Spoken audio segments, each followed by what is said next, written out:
Алтынбек Айбек ушул кеңеш айыл өкмөтүндө жалпы эле райондо көп иштерди аткарып келип атат. Ошол мектепке дагы мына көптөн бери демөөрчү болуп жардам берип келет. Мына мисалга айта турган болсок, мына мектептин алдындагы ушул аянтчабыз өтө жаман акыбалга түшүп, чуңкур болуп, таштар чыгып кетти эле. Анан ошол биз кайрылдык. Айбек, ушу мектепке бир жардам берип койбойсуңбу? Ушу мектептин балдар кирип чыкканда, буттары суу болуп, жамгыр жааганда, кышында көлчүк болуп, кыйналып жатышат деп. Анан келип көрүп, өзү бардыгын өлчөтүп эсептетип ушул жерге. Анан келди да жардам берейин, макул деди. Себеби балдар биздин келечегибиз. Ушу мектепте 9га жакын бала окуйт, 70ге жакын мугалимдер эмгектенишет. Анан ушул жерге келди да көрүп, өзү щебенкасын, кумун, сементтерин алып келип анан кийин төктүрүп берди. Анан дагы атап айтып койсом, мына биздин айылда ата энеси өтүп кеткен томолок жетим үй-бүлөлөр бар эле. Ошолорго дагы өзүнүн эсебинен ата энелер, ушул коомчулук деп коебуз, айылдык кеңеш депутаттарынын демилгелери менен ошол Алтынбек инибиз башында туруп, бир жаңыраган кирпичтен үй салып берди. Элдин баары ушул балага ыраазычылыгын билдирип, ошол жерде кичине жыт чыгарып, Кур'ан окушуп, ошол балага дагы Алтынбек инибизге дагы баталарын беришти. Анан мен негизинен айтайын дегеним, ушул эремгегин жер жебейт дейт да. Анан эл үчүн кылган болсо, Кудайым ошол адамдын ишин оңдойт, элдер колдойт дегендей. Бул Айбек акебиз көптөгөн жардамдарды берген. Ошо мир дүйнөлүк чемпионат мирге жөнөткөн бизди иншалла.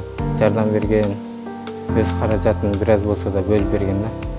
Башка спортсмендерге да жардам берет. Бул жерде спорт залда Байой самбодондагы Бегалы, Нуралы деген акелерибиз анан досум иштейт. Ал балдар дагы жакшы чемпиондор чыгарган. Спортсмендерге поддержкасы эч убакта өзү болбойт. Поддержка болсун, Айбек акебизге окшогон адамдар көбөйө берсин. Кыргызстан жерибизде дайыма ийгиликтер боло берсин. Салымын кошкон Айбекке чоң рахмат. Бизге ушундай условияны түзүп берип атат. Залдын крышасын жаап берди, бизге жардам кылып, айнектерди коюп берди, матка жардам берди. Айта кетсек, бардык нерсеге эле Айбекке жардам берип, спортсмендерди колдоп, мындай ийгиликке жетишкенге аракет кылып, балдарга кичине салымын кошуп, аракет кылып бизге поддержка берип келип атат. Ушул убакка чейин дагы берип келди. Кудай буйрса, мындан кийин дагы поддержка берет деген үмүттөбүз.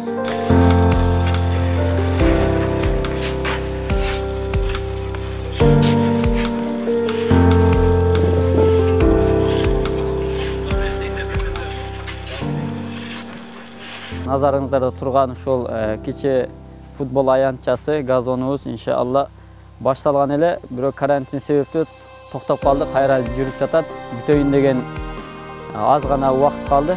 Эң чоң зор салымын кошуп аткан бул жерге ушул Алтынбеков Айбек акебизге Аллахка ыраазы болсун. Бул инсан Кудай Таала бизге жөнөткөн бир берешен, жомарт инсан экен. Өзүнүн жерине, айылына, элине чын жүрөктөн кызмат кылып келе жатат. Кызматтарын көрүп дагы жатабыз. Буну эл жакшы баалайт. Бул акебиз ушул мечитибизге жардам берген. Жана ушул мечитибизге мына айылдардын ден соолугун карап, жаштар үчүн күйүккөн инсан болгон үчүн ушул жерге мына футбол аянтчасын куруп берип атат.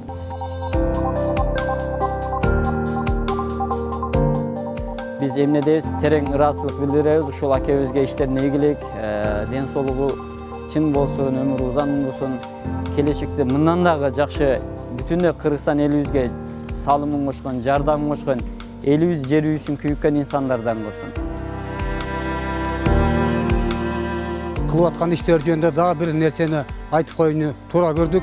Себеби мына биздин айылыбызда канча көчө бар болгон болсо, ошол көчөлөрдүн бардыгына өткөн жылы шагал төгүп, бардык көчөлөр тегиздеп берген. Ички майда көчөлөр, чоң көчөлөрдүн бардыгы жакшынакай, мына азыр көрүнүп турат жол текесинде щебенка. Ошо төгүлүп, жакшынакай болуп, эмне болуп калды. Бирок ана быйыл таза суу келип, жолдор чукуп, кайрадан дагы турпактар чыгып калды.